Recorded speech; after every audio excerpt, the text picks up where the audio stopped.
Hello everyone, my name is Vinay and I am a data engineer. So आज की class में हम लोग जो डिस्कस करने वाले हैं वो अपडेट एंड डिलीट कमांड्स के बारे में है, जो कि मोस्ट क्रूशियल पार्ट होता है in data manipulation language. Let's say अगर आपको कोई चीज़ अपडेट करनी है तो उसको किस तरीके से उसमें प्रिकॉशनरी स्टेप क्या करें। सेम गोज फॉर डिलीट, अगर आपको डिलीट करना है तो किस तरीके से आप उसको डिलीट करोगे, क्या वेयर कंडीशन लगाओगे, क्या प्रिकॉशंस रखो, क्यों क्यों सीखना चाहिए, क्योंकि अगर आप कभी भी अगर कुछ भी हल्की सी भी मिस्टेक करते हो तो पूरा का पूरा डेटाबेस आपका और या फिर टेबल इम्पैक्ट करेगी। लेट्स से कैसे क्या होता है, देखते हैं इसको। अगर मैं इसकी डेफिनेशन की बात करूं तो update command is use modify the existing row, जो हमने लास्ट क्लासेस में देख लिया, हम इसको जल्दी से देखेंगे। ये हमारा कम बेसिकली सीक्वल की स्टेटमेंट हो तो किस तरीके से लिखे। Update your table name set, जो आपको सेट करना है, लेट्स से आपको कॉल लेट्स से एम्प्लॉय का नाम बदलना है तो वो ये आएगा। देन उसका वैल्यू अगर हम आपको मल्टीपल कर रहे हैं then you have to use comma, then second column का नाम एंड वेयर कंडीशन। ठीक है। सेम गोज फॉर डिलीट, थोड़ा सा लिखने का तरीका फर्क अलग हो जाता है। Delete from table name and where condition आपकी आती है। इसको हम लोग देखते हैं प्रैक्टिकली कि कैसे करते हैं। और एक चीज और आपको ध्यान देना चाहूंगा, बिगिन टर्न कंपलसरी होता है, सो मेक श्योर आप बिगिन टर्न लगाओ। इसका यूजिबिलिटी देखते हैं हम लोग किस तरीके से। So let's get started with sequel server. So हमारे पास अगर मैं बात करूं यहाँ पे दो टेबल है, इसको ध्यान से देखना। ठीक है। दो टेबल है, जिस एक पेशेंट है एक अपॉइंटमेंट वाली है। अब क्या होता है कि जो पेशेंट टेबल है उसके अंदर आईडी है, पेशेंट नेम है, एज, डिसीज, स्टेटस, ऐसा करके हम हमारे पास एक रिक्वायरमेंट आती है कि जो स्टेटस है अब डिस्चार्ज का करना है, जो कि पेशेंट आईडी 1 है। अभी के यहाँ पे देखो, यहाँ पे क्या है, यहाँ पे लिखा स्टेटस इक्वल टू एडमिट। ठीक है। तो अब आपको मैं ये चीज़ बताता हूँ कि अपडेट करने से पहले क्या क्या प्रिकॉशन स्टेप लेने चाहिए। ये 5 साल का एक्सपीरियंस है मेरा, जो है कि यहाँ पे मैं आपको शेयर करने जा रहा हूँ। सबसे पहले लिखो सेलेक्ट स्टेटमेंट। ठीक है, सेलेक्ट स्टेटमेंट लिखते हैं इस तरीके से, select star from your table name. ठीक है।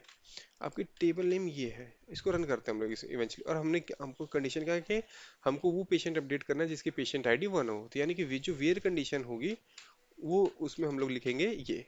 यानी कि अब देखो ध्यान से, अगर मैं इसको एक लाइन में लेके आऊं, ठीक है, यहाँ पे ध्यान से देखो पेशेंट। ठीक है। हमको वो अपडेट करना है स्टेटस उस पेशेंट का जिसकी पेशेंट आईडी 101 हो, ठीक, 101 हो। अब यहाँ पे देखो हमारे सेलेक्ट वाले में कितना रिकॉर्ड आया, 1। तो ये अगर आप यहाँ पे ध्यान से देखो, वेयर कंडीशन है जो, और यहाँ की वेयर कंडीशन सेम है, तो हमेशा कभी भी अपडेट या डिलीट लिखने से पहले एक सेलेक्ट स्टेटमेंट लिख लो, ताकि आपको दो बार कंफर्मेशन मिल जाए कि हाँ आप सही करने जा। अदरवाइज अगर कुछ गड़बड़ होती है then you don't have any option to revoke that thing. Yes, उसके बारे में बात करता हूँ, वीडियो में बने रहिए कैसे हम रिवोक कर सकते हैं वो चीज़ों को। ठीक है। तो अगर मैं इसको अपडेट कर, इसका सिंपल सा सिंटेक्स होता है अपडेट टेबल नेम, जो कि हमारी पेशेंट है, सेट आपका जो कॉलम नेम रहेगा वो चीज़ लिखेंगे यहाँ पे, सेट डिस्चार्ज। ठीक है। अब यहाँ पे एडमिट की जगह डिस्चार्ज हो जाएगा जिसका पेशेंट आईडी 101 हो। Let me execute this thing. यहाँ पे 1 रो इफेक्ट हुई थी। अब इसका देखिए, मैं इसको लिंक करवाता हूँ। सेलेक्ट स्टेटमेंट कितनी रो आई थी हमारे पास, एक। तो आपकी अपडेट में भी एक रो आनी चाहिए। अगर इससे कुछ ऊपर नीचे होता मेक श्योर आप उसको रेक्टिफाई करें। अब रेक्टिफाई करने के लिए आपके पास क्या होना चाहिए, बिगिन ट्रान। यहाँ पे देखो, अगर मैं इस सेलेक्ट को रन करता हूँ यहाँ पे, मेरे पास ये चीज कमिटेड हो चुकी है, मतलब हम इसको रोल बैक नहीं कर सकते। ठीक है। तो हमेशा ध्यान रखें, हमेशा एक चीज यूज करें, बिगिन ट्रांस। ये क्या करेगा, आपका एक ट्रांजेक्शन क्रिएट कर देगा बैकएंड में, और आपको दो ऑप्शन देगा, जो कि होगा रोल बैक, सेकंड होगा कमिट। ये आपको इसको इस तरीके से कर सकते हैं, इसको कह सकते हैं जो कंट्रोल जेड होता है, अंडू। ठीक है।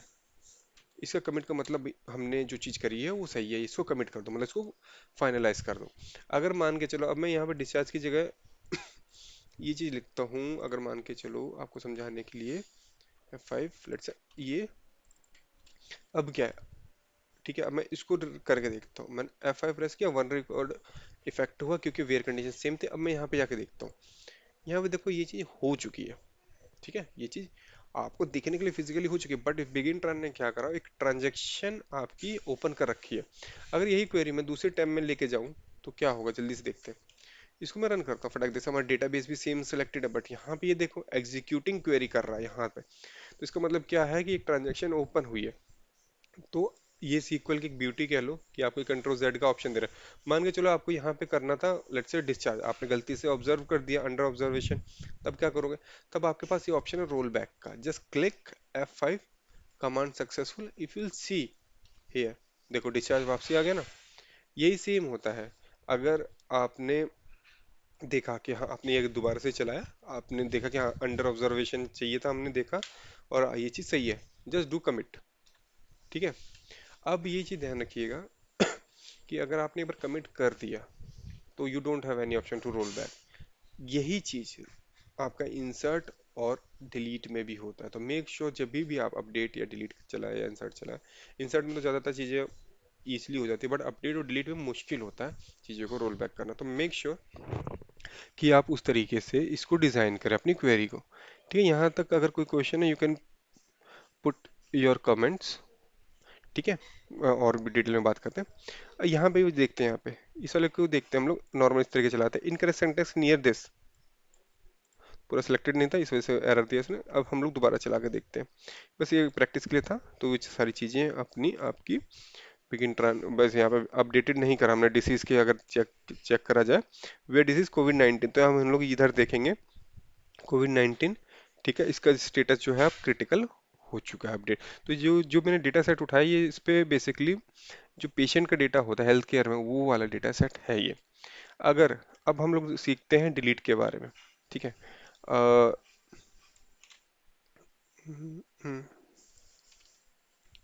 Okay, now I am running this thing, appointment table. ठीक है। अब अपॉइंटमेंट टेबल ये शो करते हैं कि अपॉइंटमेंट कब लिया, स्टेटस क्या है क्या नहीं है।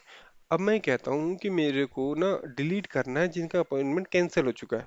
सेम मैं वेयर क्लॉज में वहीं पे लिखूंगा, देन रन कर दूंगा। यानी कि मेरे को जो डिलीट होना चाहिए वो एक ही रिकॉर्ड होना चाहिए। क्यों? क्योंकि कैंसर में जो हमारे वेयर कंडीशन वो यहाँ पे एक ही रिकॉर्ड ला के दे रहा है। Let's see, F5 1 affected, delete हुआ, मैं इसको चेक करता हूँ यहाँ पे रिकॉर्ड आएगा कि नहीं आएगा। कमेंट में बोलिए यस और नो, नहीं आना चाहिए, खाली होना चाहिए, क्योंकि हम वो चीज़ डिलीट कर चुके हैं। Now I am running the simple query, you can see 5 थे हमारे पास, अब 4 ही रिकॉर्ड्स बचे हुए हैं। बाई चांस अब क्या होता है, आपने गलती कर दी क्योंकि आपने बिगिन ट्राई यूज ही नहीं करा। Now what you have. ठीक है, अगर मान के चलो गलत हो जाता then you don't have any option to undo that thing, so always try to do begin tran. ठीक है, ये वाली हम लोगों ने यूज किया, हम दोबारा यूज नहीं करेंगे, हम इसके साथ बिगिन ट्रान यूज करते हैं। डिलीट ऐसे करा मैंने, ये करा कॉन्फ्लिक्ट विद द फॉरेन की। ओके। हाँ, एक चीज और आपको समझा देता हूँ यहाँ पे, अगर आपकी यहाँ पे चीजें प्राइमरी की या फॉरेन की के रिलेशन है तो वहाँ पे आप चीज़ को डिलीट नहीं कर पाओगे। तो मेक श्योर वो चीज़ें आप पहले से हटाओ उसको ऑल्टर करके। ठीक है, then you can perform this thing. Although जो मैंने आपको पहला दिखाया इजीली था। ठीक है, क्योंकि वहाँ पे रिलेशनशिप बिल्ड नहीं होगा, यहाँ पे आपको करना पड़ेगा। Till watching. और हाँ, एक चीज़ और, नेक्स्ट वीडियो में हम लोग अब पर्टिकुलरली एक स्पेसिफिक कोर्स को फॉलो करेंगे जिसको आप नेक्स्ट वीडियो में आपको दिखाऊंगा कि हम इस तरीके से सीक्वल को सीखेंगे वन बाय वन। ये बेसिक था, इवेंचुअली ज़्यादा कुछ था नहीं इसके अंदर, बट जो आने वाली क्लासेस होंगे उसमें बहुत ज़्यादा चीज़ों को हम देखेंगे। Thank you so much to watching.